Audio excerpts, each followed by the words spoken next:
With us now, Kezia Dugdale, a former leader of Scottish Labour, who's now the director of the John Smith Centre, the journalist and independence campaigner Ruth Wishart, and STV's political editor Colin MacKay. Thanks for joining us on the panel. Amar Anwar, the former rector of Glasgow University, is saying that students were conned going back to the university campus. Ruth, what do you make of that? Well, I'm not sure that con's exactly the verb I would use. I feel very sorry for the students because it's a freshers' week like no other. On the other hand, everybody's making sacrifices, not just that particular demographic. We're all having to make unusual sacrifices. I think it didn't take 2020 hindsight, of course, to see that thousands of students coming from all the years and periods were going to pose a higher risk than normal. But you know, as your contributor Penny Taylor was saying a minute ago, we're doing all of this on the hoof. And nonetheless, Kezia, the Scottish Government would have been pilloried if the students hadn't gone back, do you think?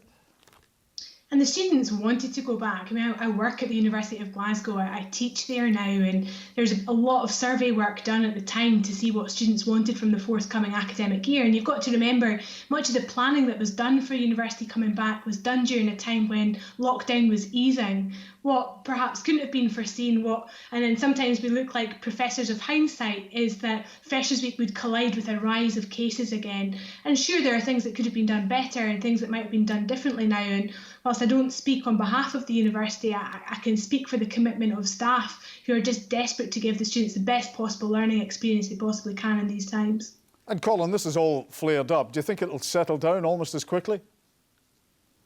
I'm not sure if it'll settle down as quickly, but it certainly will settle down. You know, you're talking about young people who have been locked down at home for a lot of the summer. They were desperate to get away to university. And I say this, I have a vested interest in this, in that I have a first year at university just now. And I went to see her I went to see her yesterday. We went for a walk, because obviously I'm not allowed in the halls of residence or anything like that, but we went for a walk outside. There is no way you would be able to drag her home. And that's not just because she doesn't want to come and see me. You know, there is no way that you would drag most of these students home after being locked down with their parents all summer. They are desperate to get out there. And even if they're locked down for a couple of weeks, okay, they weren't allowed to go out to the pub at the weekend. They probably will be next weekend. Certainly the weekend after that, you would think.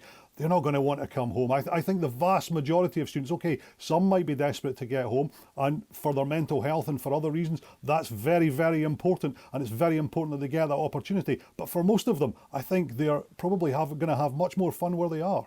A big debate. I also think about going out to the pub. You know, alcohol and rationality are never very good bedfellows, whatever age you are. You know, the idea that, and I was interested in the news bulletin that said only one of the house parties that was broken up actually had students in it. I mean, there are a lot of people at it at house parties. Let's move on to 10 of the house parties were involved students. Let's move on to the broader issue then of the government being held to account, both the Scottish and UK governments. And at Westminster in particular, Sir Graham Brady is wanting a Commons vote on any new restrictions. So he's talking about government accountability having to go to a vote. Ruth, do you think he's right on that point? Well, I think that two things here. I mean, I'm a bit ambivalent about it. On the one hand, we know that Boris Johnson and his government have both been quite cavalier about parliamentary democracy. I mean, they tried to shut down Parliament illegally, if you remember, last year. So I think if we want parliamentary democracy to work, then Parliament has to have a say in the debate. But on the other side of that coin is the fact that everything's moving so quickly. And I'm not a particular fan of Matt Hancock's, there's a surprise, but I do think he was right tonight to say that some things have to be done very quickly. And if they have to be done very quickly, there isn't always time to go through the parliamentary process. And Kezia, that's a challenge, isn't it? That voting is going to take time. Yes, and right at the start of the lockdown, it was completely understandable that governments in Scotland and across the UK assumed a lot of power and used it urgently and in an emergency fashion. We're now 6 months into the pandemic, and I think there are kind of two types of cases where we do want more parliamentary scrutiny, parliamentary accountability, and actually the governments of the day should want that as well. So if things aren't immediately urgent, if they're not complete emergencies, but we know that they're forthcoming. For example, the plans for the 2021 Scottish Parliament elections, what might happen with next year's Scottish exam diet, what might happen with rent controls and housing arrears in the future. there should be more scrutiny and accountability of those issues now. And I'd like to see the Scottish Government involve opposition party leaders more in taking those decisions collectively now, because that would take the politics out of it, it would take the heat out of it, it would show a sort of sense of national unity about rising to the size of a national challenge, and also depoliticise it, which I think is to everyone's benefit in the long run. But can you realistically do that? I think you can on issues like...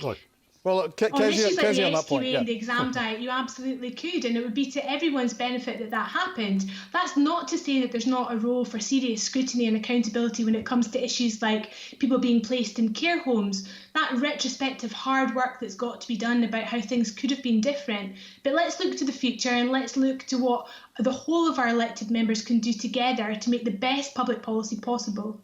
In you come, Colin.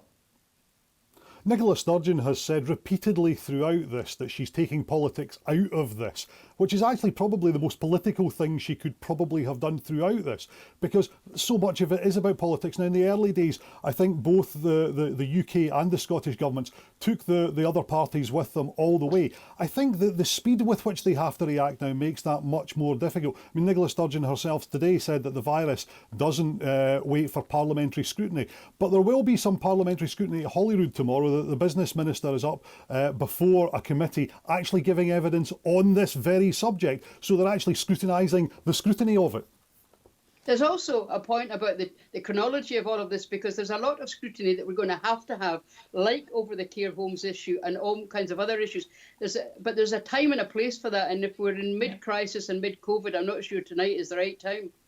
Well, let's look. There's actually a row tonight about the care homes because that's been delayed. The review of that's been delayed. Let's look across the Atlantic then, because time's moving ahead of us. We've got the first presidential debate happening early Wednesday morning, so just after midnight tomorrow.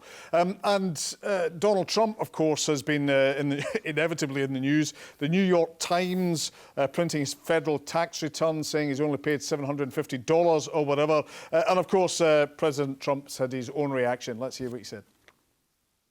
You could have asked me the same questions 4 years ago. I had to litigate this and talk about it. Totally fake news. So, fake news, Kezia? Well, I mean, I'm not sure I can be judge and jury on Donald Trump's tax affairs, but what I can offer is an insight that says I don't think it's going to matter, unfortunately, in the presidential election campaign. It's obviously a huge issue when we hear it on rational ears that he's only paid $750 of tax across 2 different financial years, but I'm not sure it's going to change a huge number of votes. Donald Trump won the last presidential election with a very emotive campaign speaking to the hearts of Americans that had felt left behind. If he goes out into the presidential debate tomorrow night and says, I didn't pay my taxes because I didn't trust the state with my money, you're going to get a lot of nodding heads from Republicans. So I've got an awful fear that he's going to win in November because of that emotive language that he's going to use. This is not a rational political debate that we're having. We can't have rational responses to what should normally make us very, very angry. And what's your sense of it, Ruth?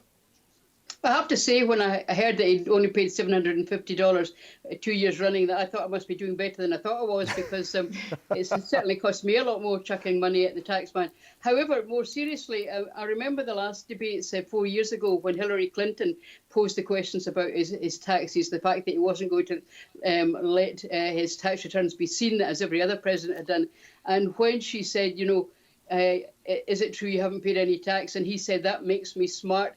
And the audience clapped, or at least a portion of the audience clapped. So, like Kezia, I'm a bit worried about the fact that there's an awful lot of Americans that will vote for Trump no matter what. What worries me also about the debate tomorrow night is that Biden is such a kind of quiet, understated kind of guy. And if Trump goes into full Trumpian mode, I just wonder if Biden might get monstered. And Kezia, you've been in these sort of leaders' debates. So what's it like? How do you prepare for it? How do you deal with it when you're there? Actually, at the John Smith Centre, we've just led a session today on the preparation that politicians put into preparing for TV debates, and people can watch that again on our website tomorrow if they want a full hour on it. The answer is they take it extremely seriously. Everything from body language to the phraseology that they use, how to take on your opponent's arguments, how to be respectful, how to appeal to different groups of swing voters. I mean, they will have spent hours and hours and hours on this. Donald Trump might not have devoted a lot of time to it, but the advisors around him absolutely will. And for Joe Biden, they've got one thing to do tomorrow night, which is to try and debunk this myth that he's a dithery old man that's not just 100% there. If he has a good night tomorrow, then that's going to take away a lot of Donald Trump's arguments against his fitness to be president. So there's a lot to play for tomorrow. And Colin, how do you see it going? What's your assessment of what we can expect? It's difficult to work out what you can expect because, you know, Kez is right. They're both old men, actually, and that is going to be interesting to see how that plays out. Trump plays this, and yet he's actually almost as old as Biden. I think one of the things Biden should try and do is try and poke fun at Donald Trump, because that's what Donald Trump hates more than anything else. He hates people laughing at him. He wants them on his side and he wants them laughing at his opponent. He hates people laughing at him. Now, actually, one of the things I would suggest he does is maybe, if you go back to 2012 when he came to the Scottish Parliament, the Green activist Stan Blackley wandered around behind Donald Trump with a balloon above his head, and that made his hair stick up. He hates that kind of thing. Maybe that's something that Joe Biden could try tomorrow night. Well, we'll see. It's going to be very late, but after Scotland Tonight, you can stay up after Scotland Tonight and see it. Thank you all for joining us.